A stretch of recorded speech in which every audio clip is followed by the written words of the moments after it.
Olá, eu sou Nivaldo Sebastião Vícola, advogado associado ao escritório Aversa Araújo Advogados, professor de Ética Geral e Profissional da FMU.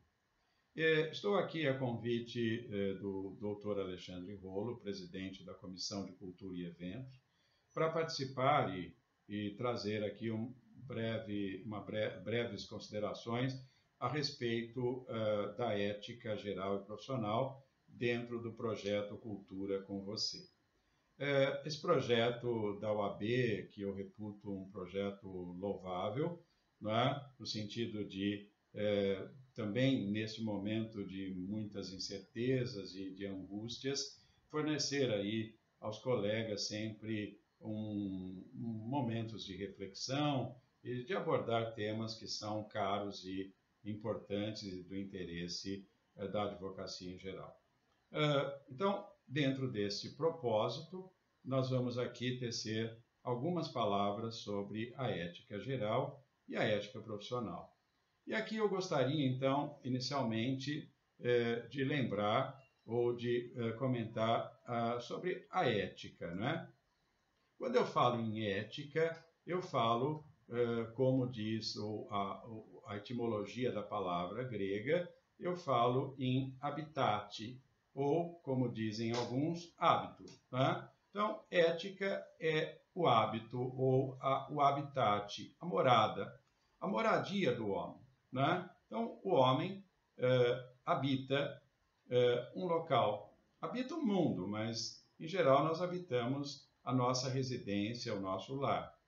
E, obviamente, no lugar onde nós moramos, o lugar onde nós habitamos, nós desejamos que ele seja um lugar bom, um lugar que nos conduza à felicidade, que nos proporcione felicidade. Um lugar onde existem bons hábitos e, portanto, existam virtudes e não vícios. Né? Um local onde nós esperamos conviver bem com os nossos familiares, né? E esperamos também sempre ter e receber os nossos amigos, né? O jardim, como nos diria Epicuro, né? Onde nós nos recolhemos com os nossos amigos e para falar sobre as coisas boas e também das ruins, por que não, e refletir sobre elas, né? Mas sempre no sentido de evitar o vício e procurar o prazer e procurar, portanto, a felicidade. Ok, então se ética é esta moradia, essa morada que sempre deve ser pautada pela retidão, pela honestidade, pela lealdade, por virtudes, né? Me parece que, derivando essa questão para a ética profissional, aí se encontram exatamente os objetivos pelos quais nós, ou a compreensão que nós devemos ter do estabelecimento de um código de ética.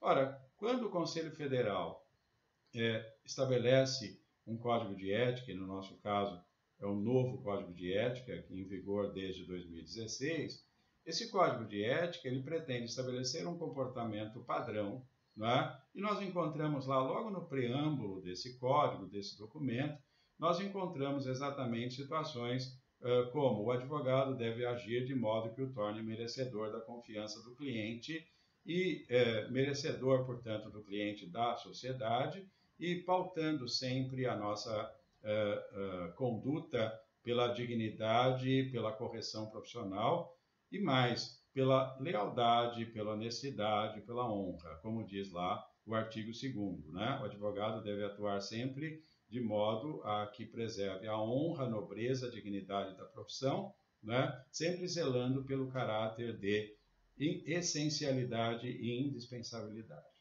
Ora, essa mesma indispensabilidade e essa essencialidade estão trazidas também, elencadas lá na lei, que logo no início do Estatuto, a Lei 8.906, nós encontramos esta mesma regra. O advogado indispensável à administração da justiça, né? Portanto, presta serviço público. Ora, o serviço que nós prestamos enquanto advogados é um serviço público essencial. Sendo um serviço público essencial, me parece razoável supor e lógico supor que este serviço está também sujeito a regras. E regras que orientam não apenas a nossa atividade individual, mas também a atividade dos demais colegas e, por que não, exigindo também que as autoridades e serventuários de justiça pautem a conduta em relação a nós da mesma maneira. Porque se nós estamos a serviço de um cliente e esse serviço é público, é também e deve ser também exigível e nós devemos sempre exigir que as autoridades e os serventuários também tenham o devido respeito e consideração. Agora, da mesma forma, a reciprocidade se estabelece. Nós também temos aí a obrigação e o dever de sermos corretos, leais, honestos em relação também àqueles que, assim como nós, também estão a serviço da justiça. Ora, essas regras de lealdade, de dignidade, de confiança, né, elas estão presentes também em outros momentos do nosso código. Né? Nós encontramos, por exemplo, no artigo 9º, quando vai falar da relação advogado-cliente, ela coloca sempre o dever de informar. O advogado tem o dever de informar ao cliente de modo claro e inequívoco os riscos da demanda. Né? O advogado tem o dever de informar ao cliente de modo claro, né, que, e ele sabe, ele deve conhecer, porque pauta a sua conduta pela técnica e pela ciência, ele deve saber, inclusive, que há riscos e orientar o cliente sobre eles. Né? E depois nós encontramos logo em seguida, no artigo 10, a ideia da confiança recíproca. A relação advogado-cliente deve ser pautada por uma confiança recíproca. E eu digo mais, deve ser também uma relação de fidelidade recíproca, né? Porque me parece que aqui a semelhança do casamento, da união estável, enfim, quando nós nos relacionamos com uma outra pessoa sobre uma relação conjugal, a fidelidade é um item necessário, não é? Afinal de contas, nós precisamos ter sempre e pautar sempre por esta confiança e fidelidade. Com o nosso cliente não é diferente. Não é? No momento que ele confia a causa a nós, não é? Confia o patrocínio da sua demanda para nós, nós temos o dever de sermos fiéis. E dentro disso, não abandonar a causa, não é? E sempre conduzir o processo, a demanda, o contrato ou qualquer outra hipótese de extrajudicial, sempre de forma a atender os interesses do nosso constituinte. E aqui também, aproveitando este tema, não é? Eu gostaria de fazer algumas considerações a respeito da publicidade. Porque a publicidade também é sempre um item muito importante na nossa vida profissional e cada vez mais se torna importante. Né? Hoje nós estamos vivendo aí momentos difíceis, socialmente difíceis, economicamente difíceis, e nós precisamos também angariar a nossa clientela. Nós temos o direito também de querer clientes, mas angariar clientes, captar clientes, né, é uma situação que nós devemos ter o mínimo de cuidado, né, ou o máximo cuidado, eu diria. Porque captar clientela, né, fazer mercantilização e angariar clientela, né, são termos que nós temos que ter um cuidado absoluto, porque essa procura de clientes não pode ser pautada, não é, por uma mercantilização ou uma captação, que são elementos que o Código veda, como nós vamos ver lá nos artigos 39 e seguintes desse Código, ou do nosso Código de Ética. Então, o Código de Ética hoje fala para nós, o novo Código de Ética, né, que estabeleceu toda essa problemática, ou quase todas as regras relacionadas à publicidade concentrou essas regras. Não que nós não tivéssemos no código anterior. Tínhamos, mas, por exemplo, no código anterior não haviam regras na redação original sobre a internet. E nem poderia existir. O código era de 96 e nós temos a internet no Brasil começando a sua utilização massiva, vamos dizer assim, a partir de 98, 99.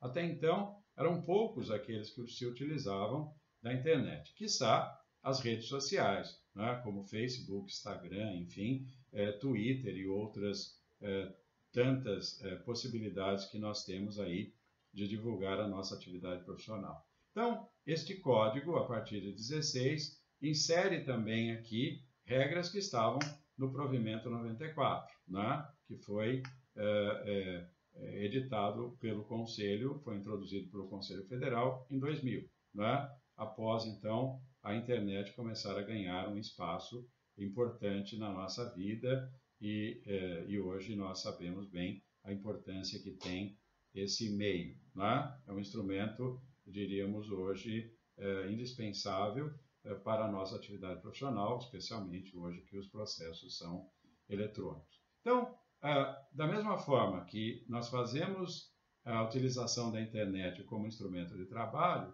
nós também temos que ter a consciência de que a publicação, a divulgação, a publicidade na internet, ela é importante, mas ela deve seguir padrões, né, para que nós não venhamos a estabelecer uma concorrência desleal, uma captação de clientela, uma mercantilização que fugiria aos princípios do serviço que nós prestamos, serviço público indispensável, né? Então, nós somos privilegiados nesse sentido, né, de que a atividade que nós prestamos, o serviço que nós prestamos, é um serviço indispensável, público, portanto, né? Então, devemos fazer jus a essa indispensabilidade.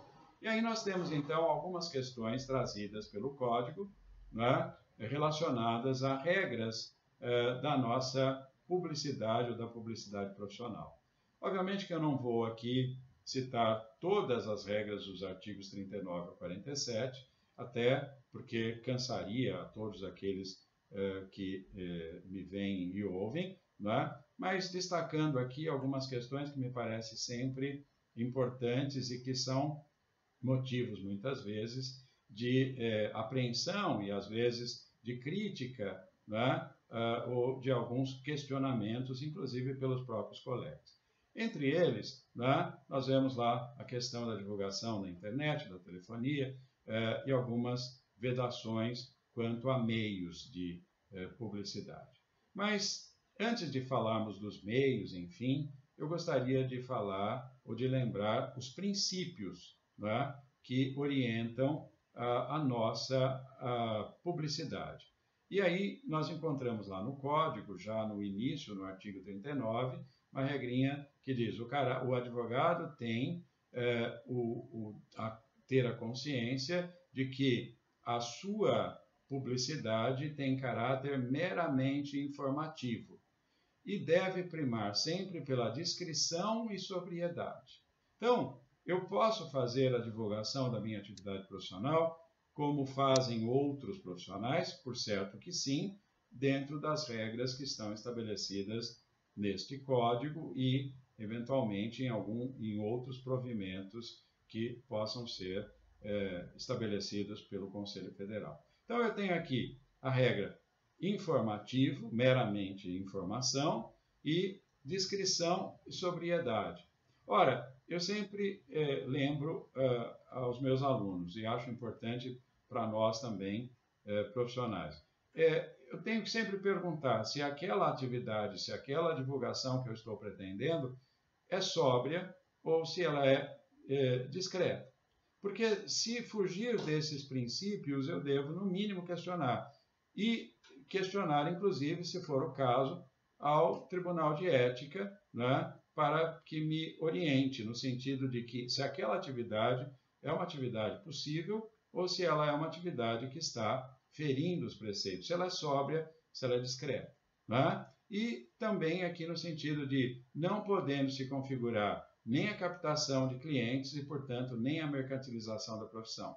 Então, essa angariação de clientes, essa captação de clientes, né, e aí o sentido pejorativo do termo angariar e captar, né, é óbvio que eu preciso de clientes, eu preciso divulgar a minha atividade. Quando eu divulgo, eu estou, na verdade, divulgando no sentido de ter novos clientes. Mas eu não posso uma conduta massiva, indiscreta, né, e uma conduta que não seja sóbria, porque não condiz com a dignidade, com a honra da profissão. Né? Então, aí, o que eu encontro lá nesses artigos, especialmente no artigo 40?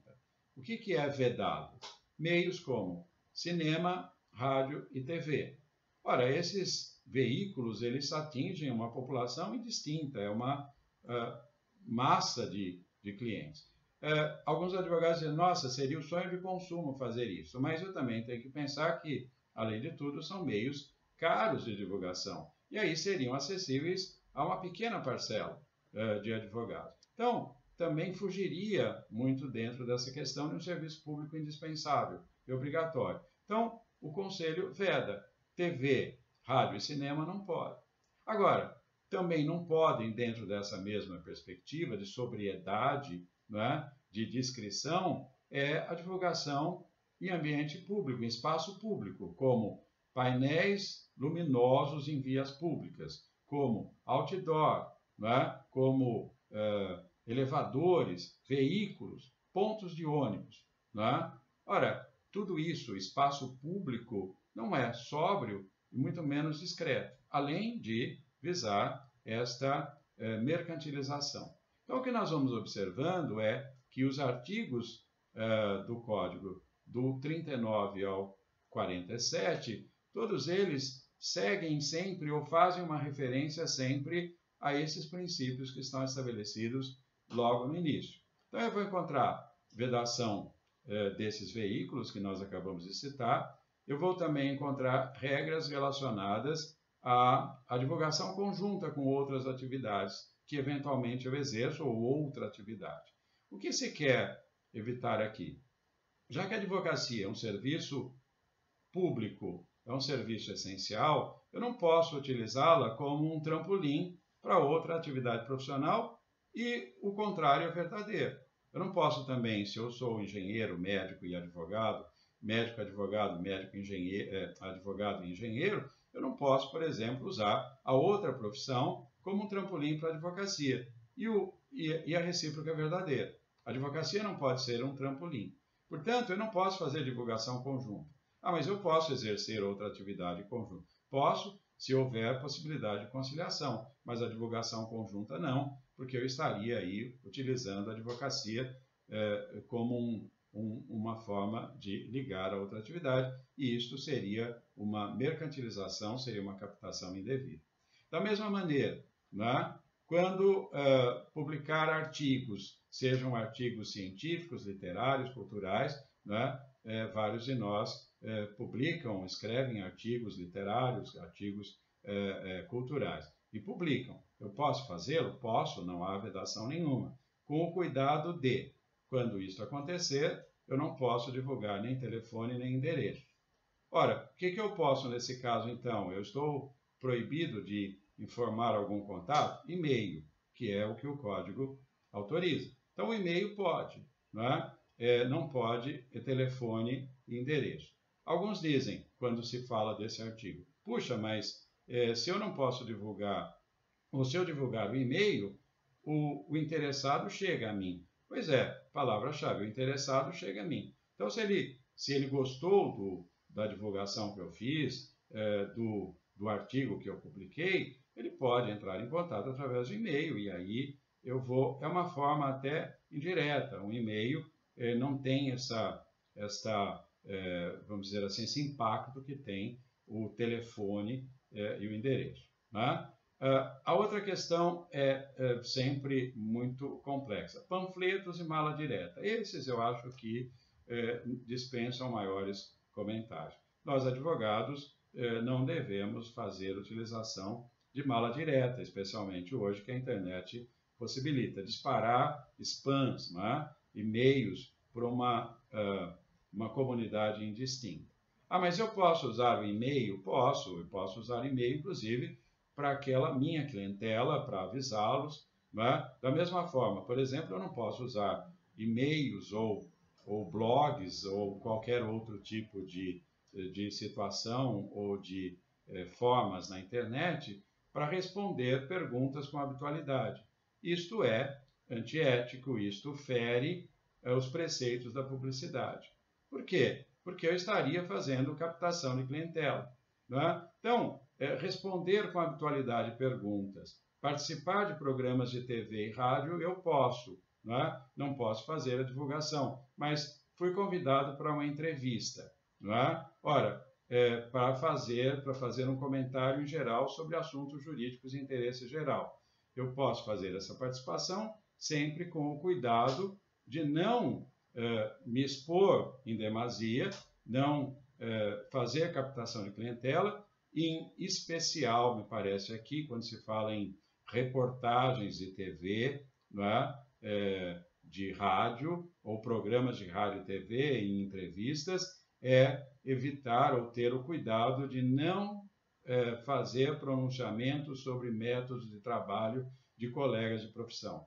Esse não é um papel do advogado, não sou eu que comento o trabalho, o método do colega. Se eu tenho alguma restrição quanto a isso, eu devo, então, me dirigir ao meu órgão de classe, no caso a OAB. Né? Eu posso representar, se assim o desejar. Né? Ou então, também poderia, nada me impediria até de entrar em contato com o colega e comentar com ele alguma situação. Mas a OAB é o canal para isso, não é?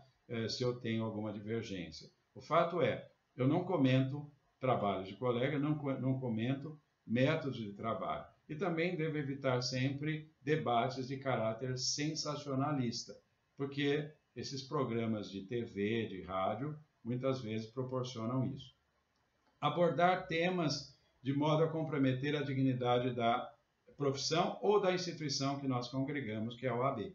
Né? Então, eu devo evitar isso, é vedado isso. Né? Então, se por acaso nos provocam com perguntas, com temas desta ordem, eu devo evitar e não devo comentá-los. E nós temos aí o dom de fazer esse tipo de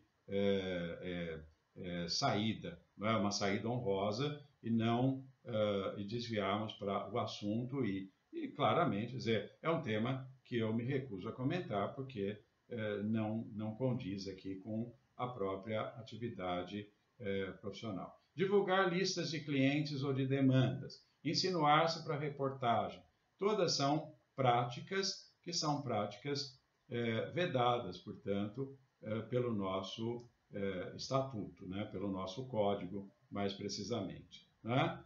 E aí nós falávamos também de divulgação. Cartão. Ora, no cartão de visitas é outro tema bastante interessante com relação à nossa atividade profissional. Então, eu posso apresentar cartões de visitas para os meus clientes? Não só posso, como devo. Para clientes, para colegas, enfim. O cartão de visitas como o próprio nome diz, é a nossa primeira apresentação, a nossa visita, é como nós nos apresentamos. Né? Neste cartão, nós devemos ter o cuidado de fazer constar informações que são obrigatórias. E a obrigatória, seguramente, é a nossa OAB. Né? Então, o nome e a OAB são indispensáveis, e principalmente a OAB, né? Que é o meu número de registro para o qual a pessoa tem como comprovar que eu sou advogado. Agora, além disso, constam aqueles dados que são de praxe, né?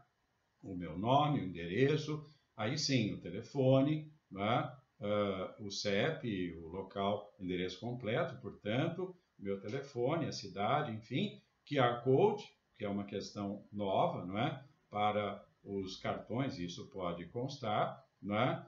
Se eu tiver, né? Se for o caso, Agora, o que eu não posso fazer? Eu não posso fazer inserção de atividades profissionais que não condizem com a advocacia, que é a história da atividade conjunta. E nem divulgar profissões que eu já exerci ou que eu exerço, né? Que não tem absolutamente nada a ver com a advocacia. Por exemplo, eu tenho uma atividade pública que não é incompatível com a advocacia, né? Que é só de impedimento, mas que eu exerço, mas eu não posso fazer esta inserção no meu cartão de visitas ou nem dos materiais. Fotografia, só do escritório. Aí eu não posso colocar fotografia pessoal? Não, não é nem discreto nem sóbrio. Né? Eu posso colocar, e aí também é uma coisa muito curiosa, porque o código fala na proibição de fotografias de terceiros. E alguns até perguntam, ora, mas por que o advogado colocaria a fotografia de terceiros? Para alguns, por exemplo, poderia se apresentar como uma oportunidade ímpar, né? Vincular a sua imagem à imagem de um grande amigo que é radialista, que é uma personalidade da música, da TV, enfim, e com isso angariar, captar clientela e fazer uma mercantilização desmedida. Então, vejam, regras dessa natureza é que se procuram vedar. E por quê? E agora já caminhando aqui para o final dessa nossa exposição, e por que nós, então, estabelecemos tantas regras, como dizem alguns? Não é? A OAB não estaria, de alguma forma, restringindo a atividade profissional? Não, não está. O que se pretende, efetivamente, é estabelecer um código de conduta, como é exatamente um código de ética. É a conduta que nós esperamos que seja uma conduta padrão, não é? Uma conduta onde todos obedecem, não é? Uma conduta que seja padronizada, para que ninguém tenha vantagem além daquela que já é da sua própria competência profissional. A minha competência é a competência que eu adquiro com a ciência, não é? Com as minhas. Então, eu não posso divulgar nenhuma outra honraria que eu tenha recebido, posso colocar aquelas vinculadas, relacionadas à atividade profissional, né? Como mestre, doutor, professor universitário, é uma das atividades permitidas. O que eu não posso fazer é outras atividades profissionais desvinculadas da advocacia e que poderiam significar aí a qualquer tipo de benefício desmedido ou desproporcional. Não é? E aqui, finalizando, então, como nós iniciamos com a ética, eu acho que é um momento também de nós todos termos a consciência de que não há diversidade que não seja superável. Né? E aqui eu voltaria a citar Epicuro, que eu sempre acho muito importante. Epicuro tão criticado, né? Muitas vezes chamado do obscuro, eu acho que Epicuro é um autor que, para momentos como esse que nós vivemos, é um autor que nós sempre devemos referenciar. Né? E, nesse caso, eu citaria o Tetrafármaco de Epicuro, quando ele diz que nós não devemos temer os deuses, não devemos temer a morte, nós devemos suportar a dor e a felicidade é possível. Esse tetrafármaco de Epicuro, que é considerado como um remédio ou remédios da alma, né? Eu acho que são sempre importantes de serem considerados em momentos como esses que nós vivemos hoje. Né? Não há diversidade que não seja superada. Né? Nós temos que ter a consciência disso, mantermos a calma, a prudência. Né? Eu sempre gosto de lembrar que a prudência nos leva à felicidade, porque a prudência nos convida à temperança, que nos convida à constância, e quando nós somos constantes e temperantes, nós não nos perturbamos facilmente, e quem não se perturba não tem tristeza, quem não tem tristeza é feliz. Eu acho que é um momento de reflexão que nós devemos considerar sempre aqui, nesse momento em especial, né? A prudência, a temperança, a calma. Tudo passa e passará também um momento como esse.